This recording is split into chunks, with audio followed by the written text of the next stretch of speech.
Bonjour à tous. J'aime bien l'idée selon laquelle je suis, entre guillemets, «né en tant que, être libre à 18 ans». Parce que j'ai vraiment cette sensation qu'entre 0 et 18 ans, j'ai pris très peu de décisions qui ont réellement façonné ma manière d'être. Et à partir de 18 ans, il y a eu vraiment un changement où je me suis rendu compte que je pouvais littéralement décider de ce que je faisais de mes journées, mais aussi de ce que je faisais de mes mois et de mes années. Et donc aujourd'hui, j'ai 28 ans, donc ça fait 10 ans que je vis en tant qu'adulte. Et en 10 ans, eh bien, j'ai eu quelques expériences qui m'ont permis de mieux apprendre à me connaître et de mieux apprendre comment, mener ma vie. Et donc je voulais vous partager, ce que j'ai appris justement pendant ces 10 ans de vie d'adulte. Que vous soyez, plus ou moins âgé, je pense qu'on a chacun, des enseignements différents qui sont, liés à nos expériences et à notre histoire. Premièrement, ce qui me choque vraiment et ce que j'avais pas compris quand j'étais plus jeune, c'était l'idée selon laquelle demain n'est pas nécessairement plus dur. Pendant toute cette période de l'enfance, l'adolescence, jusqu'aux 18 ans, j'avais ce sentiment permanent que le futur était nécessairement plus complexe, plus difficile, parce qu'il y a un peu cette espèce de gradation, de hiérarchie permanente, notamment dans le système scolaire, où chaque année, eh bien, vous aurez plus de devoirs, chaque année, vous aurez plus d'attentes, plus d'obligations, plus de responsabilités.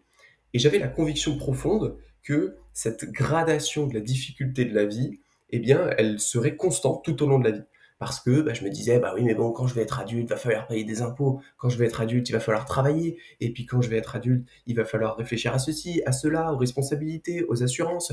Et puis je vais vieillir, donc je vais tomber malade. Et puis j'ai des proches aussi qui vont vieillir. Enfin voilà, j'avais vraiment cette idée que nécessairement le futur apportait une difficulté croissante, un petit peu similaire à ce qu'on peut retrouver dans les jeux vidéo, avec voilà, plus le temps passe, plus vous affrontez des difficultés croissantes. Euh, et vraiment, l'expérience m'a montré que c'était absolument pas le cas.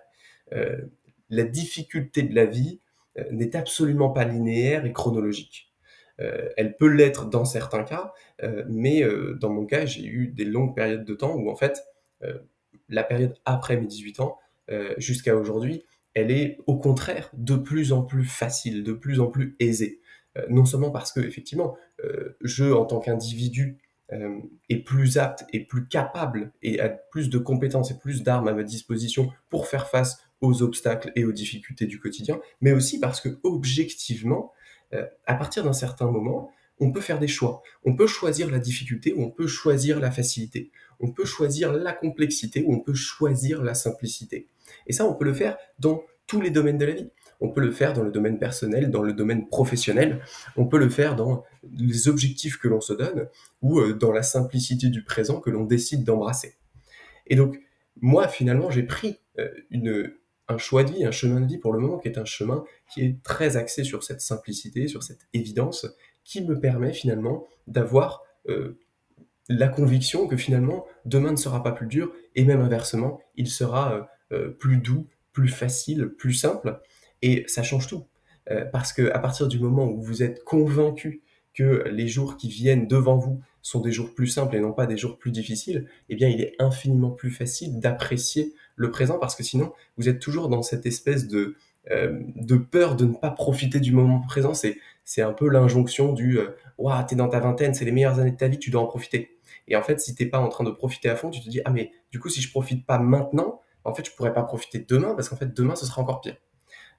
Et en fait, c'est tout l'inverse dès qu'on renverse le schéma. C'est-à-dire que on profite aujourd'hui pour ce qu'il a à nous apporter, mais avec l'intime conviction que les années qui viennent auront aussi, même peut-être encore plus, leur lot de joie à expérimenter. Donc ça, c'est la première chose que je retiens de ces 10 années de vie, c'est la non-chronologie de la difficulté de la vie de manière générale. Et ensuite, ce que je retiens aussi et qui est lié dans une certaine mesure, c'est que euh, tout n'a pas besoin d'être compliqué. Tout n'a pas besoin d'être compliqué. Là, encore une fois, j'avais pour habitude de voir l'ensemble des parties de ma vie comme des challenges, des difficultés à surmonter, qu'elles soient personnelles, qu'elles soient sociales, qu'elles soient professionnelles, scolaires. Euh, dans tous les cas, il y avait un peu cette idée de devoir être le meilleur et d'essayer toujours d'être en compétition avec soi-même ou avec les autres. Et plus le temps passe, plus je me rends compte que on peut très bien choisir la simplicité dans de nombreux cas. On peut très bien choisir la médiocrité aussi dans de nombreux cas. On peut choisir l'ignorance. On n'est absolument pas contraint de tout savoir, de tout comprendre. On n'est pas contraint d'être performant à tous les niveaux. On peut accepter nos forces, connaître nos faiblesses, et finalement avancer comme ça, sans avoir le besoin de sans cesse s'améliorer. Et ça aussi, je crois que c'est un des fléaux potentiellement de notre génération, je ne sais pas, ou de notre société, peut-être dans un plus grand ensemble, c'est cette idée de vouloir s'améliorer en continu, l'amélioration continue que l'on applique en entreprise et qui finalement, nous finissons par nous appliquer à nous-mêmes d'un point de vue personnel. Nous essayons d'être de meilleurs amis, de meilleurs amants, de meilleurs maris, de meilleurs pères. Et en essayant sans cesse d'être une meilleure version de nous-mêmes, bah finalement, on ne c'est très difficile de faire ça sans avoir l'implication qui c'est qu'au fond, on a besoin de s'améliorer. C'est-à-dire que si vous êtes sans cesse dans cette version d'amélioration, c'est très difficile de ne pas penser qu'aujourd'hui, bah, finalement, vous êtes une version un petit peu insuffisante de vous-même. Parce que si vous n'étiez pas une version insuffisante de vous-même, alors pourquoi dépenseriez-vous tant d'efforts à vous améliorer? Si finalement, vous étiez déjà bien tel que vous êtes, bah, vous ne feriez sans doute pas les efforts que vous faites pour vous améliorer. Et c'est effectivement un pendant de cette facette, c'est-à-dire que vous avez le choix. Vous avez le choix de mettre des efforts et de l'énergie pour devenir quelqu'un de meilleur au prix d'efforts et au prix d'un présent où vous avez l'impression de ne pas être suffisant. Ou vous pouvez choisir d'accepter la personne que vous êtes et que vous devenez avec le temps, avec vos expériences et votre histoire. Et ça vous coûtera sans doute une part d'amélioration, parce qu'il y aura une forme d'immobilisme, il y aura une forme j'ai envie de dire, d'acceptation et de repos sur vos lauriers, parce que, effectivement, lorsque on a l'impression que tout va bien, eh bien, on fait beaucoup moins d'efforts pour progresser, pour avoir des challenges, etc. Et je suis clairement dans cette dynamique-là. C'est-à-dire que si je regarde objectivement ce que j'ai accompli lors des années précédentes, eh bien, j'ai fait très peu de choses si je compare, par exemple, à des personnes de mon âge qui ont peut-être plus cette envie de prouver, cette envie d'accomplir, cette envie de profiter de cette période de leur vie. Et pourtant, je pense que j'ai clairement tout gagné, parce que je pense que je suis pleinement content de la manière dont j'ai vécu ces années-là. Si je devais disparaître d'un jour à l'autre, eh bien, je serais entièrement satisfait du parcours accompli et j'aurais pas du tout ce sentiment de regret de me dire ah oui mais attends j'avais mieux à faire. Et inversement, je suis tout autant serein à l'idée de vivre encore des années et des dizaines d'années pour continuer de profiter de l'existence telle qu'elle m'est offerte au présent et au futur qui sera mon présent. Donc c'est ça aussi que je veux retenir, c'est que la complexité, elle n'est pas positive en soi. Elle n'est pas, on n'a pas de médaille pour avoir une vie compliquée. En fait, tout le monde s'en fout. Vous pouvez avoir une vie très simple parce que vous avez décidé d'avoir une vie très simple, ou une vie remplie de complications, de responsabilités, voilà, de choses qui vous encombrent l'esprit, qui vous pèsent en permanence. Et tout le monde s'en fout aussi, en fait. Tout le monde s'en fout parce qu'ils sont bien trop occupés par leur vie, évidemment, tout comme vous l'êtes.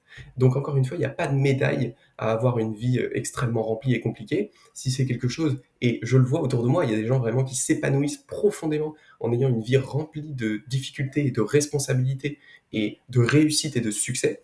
Et je pense qu'il faut apprendre à se connaître. Il y a des gens à qui ça correspond, mais probablement qu'il y a aussi beaucoup de personnes comme moi qui n'ont pas besoin de ces succès pour finalement profiter de leur existence aussi longtemps que ça leur est offert.